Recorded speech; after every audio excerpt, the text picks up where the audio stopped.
Only once more that soap. He went down the house staircase.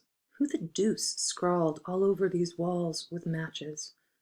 Looks as if they did it for a bet.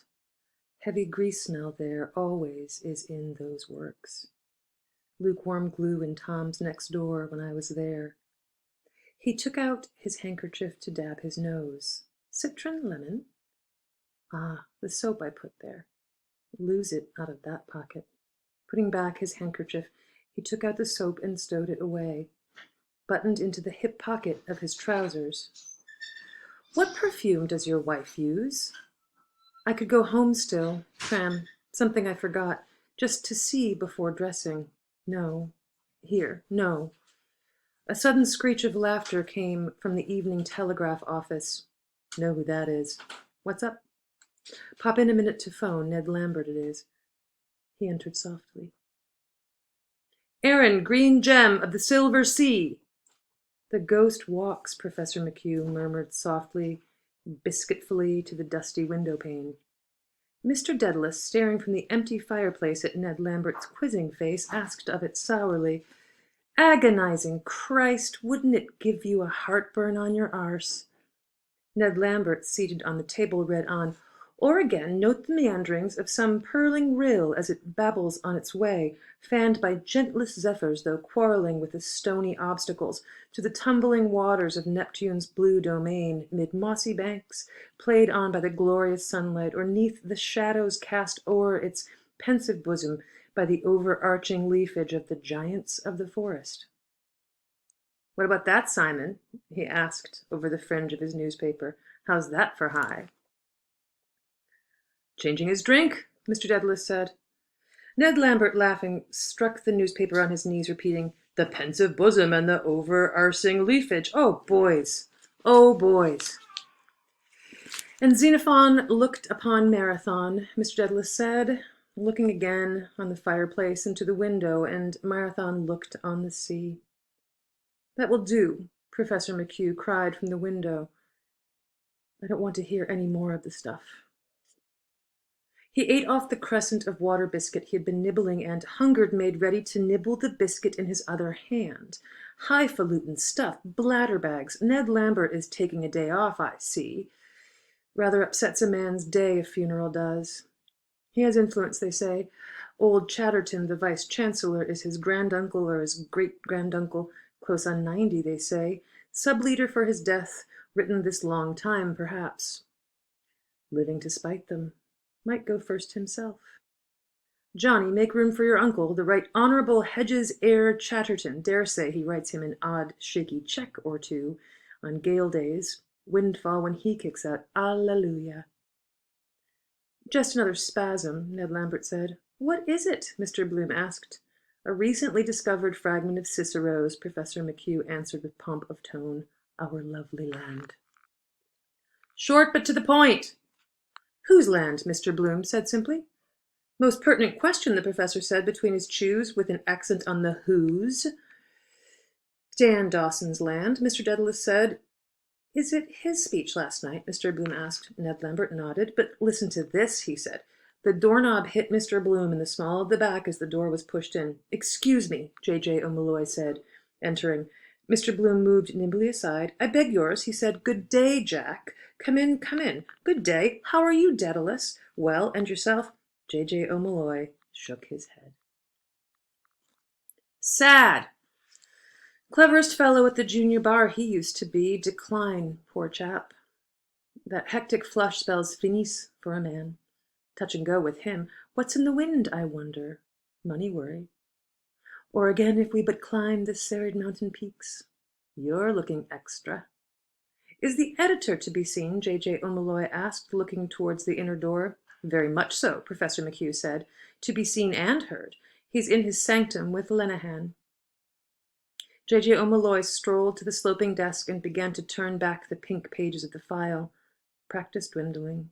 A might have been. Losing heart. Gambling. Debts of honor. Reaping the whirlwind. Used to get good retainers from D&T Fitzgerald. Their wigs to show their gray matter. Brains on their sleeve like the statue in Glasnevin. Believe he does some literary work for the Express with Gabriel Conroy. Well-read fellow. Miles Crawford began on the Independent. Funny the way those newspaper men veer about when they get wind of a new opening. Weathercocks. Hot and cold in the same breath. Wouldn't know which to believe. One story good till you hear the next. Go for one another bald-headed in the papers, and then all blows over. Hail fellow well met the next moment. Ah, listen to this, for God's sake, Ned Lambert pleaded. Or again, if we but climb the serried mountain peaks. Bombast! The professor broke in testily. Enough of the inflated windbag. Peaks, Ned Lambert went on, towering high on high, to bathe our souls, as it were. Bathe his lips, Mr. Dedalus said. Blessed and eternal God, yes, is he taking anything for it? As 'twere in the peerless panorama of Ireland's portfolio, unmatched despite their well-praised prototypes and other vaunted prize regions for very beauty of bosky grove and undulating plain and luscious pasture land of vernal green, steeped in the transcendent, translucent glow of our mild, mysterious Irish twilight. His native Doric! The moon, Professor McHugh said. He forgot Hamlet. That mantles the vista far and wide, and wait till the glowing orb of the moon shines forth to irradiate her silver effulgence. Oh, Mr. Dedalus cried, giving vent to a hopeless groan. Shite and onions! That'll do, Ned. Life is too short. He took off his silk hat, and blowing out impatiently his bushy mustache, Welsh-combed his hair with raking fingers. Ned Lambert tossed the newspaper aside, chuckling with delight. An instant after, a hoarse bark of laughter burst over Professor McHugh's unshaven, black, spectacled face. Doughy daw, he cried. What Weatherup said. All very fine to jeer at it now in cold print, but it does go down like hotcake, that stuff. He was in the bakery line too, wasn't he? Why, they call him Doughy daw. Feathered his nest well, anyhow. Daughter engaged to that chap in the Inland Revenue Office with the motor, hooked that nicely. Entertainments, open house, big blowout, Weatherup always said that. Get a grip of them by the stomach. The inner door was opened violently, and a scarlet-beaked face crested by a comb of feathery hair thrust itself in. The bold blue eyes stared about them, and the harsh voice asked, What is it? And here comes the sham esquire himself, Professor McHugh said grandly. Get out that, you bloody old pedagogue, the editor said in recognition. Come, Ned, Mr. Dedalus said, putting on his hat. I must get a drink after that. Drink, the editor cried. No drink served before Mass. Quite right, too, Mr. Dedalus said, going out. Come on, Ned. Ned Lambert sidled down from the table. The editor's blue eyes roved towards Mr. Blooms's face, shadowed by a smile. Will you join us, Miles? Ned Lambert asked. Memorable battles recalled. North Cork militia, the editor cried, striding to the mantelpiece. We won every time. North Cork and Spanish officers. Where was that, Miles? Ned Lambert asked with a reflective glance at his toe caps. In Ohio, the editor shouted. So it was, begad, Ned Lambert agreed. Passing out, he whispered to J.J. O'Molloy, incipient Jig's sad case. Ohio, the editor crowed, in high treble from his uplifted scarlet face. My Ohio!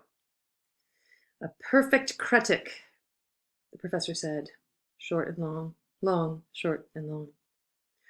Oh, harp Aeolian! He took a reel of dental floss from his waistcoat pocket and, breaking off a piece, twanged it smartly between two and two of his resonant, unwashed teeth. Bing bang, bing bang. Mr. Bloom, seeing the coast clear, made for the inner door. Just a moment, Mr. Crawford, he said. I just want to phone about an ad. He went in. What about that leader this evening? Professor McHugh asked, coming to the editor and laying a firm hand on his shoulder. That'll be all right, Miles Crawford said more calmly. Never you fret. Hello, Jack. That's all right. Good day, Miles, J.J. O'Molloy said, letting the pages he held slip limply back on the file. Is that Canada swindle case on today? The telephone whirred inside. 28, no 20. 44, yes.